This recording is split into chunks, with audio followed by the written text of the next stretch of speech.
et üks kujund tuleb pisut teise peale. Nii, alumine kujund on mul nüüd punane ja ülemine kollane. Märgistan mõlemad kujundid.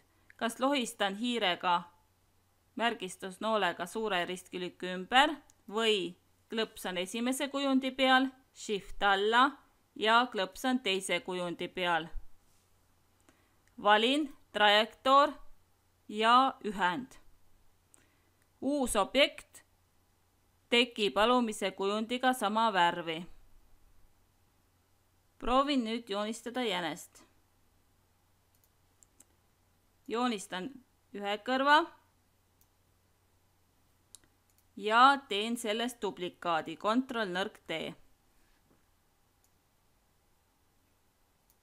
Keeran kõrvasid pisut.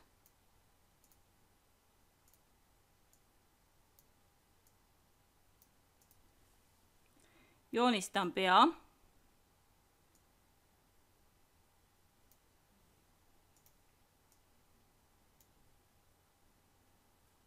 Teen peast duplikaadi, Ctrl-T. Lohistan pisut suuremaks. Teen uuesti peast duplikaadi, Ctrl-T ja teen sellest käpad.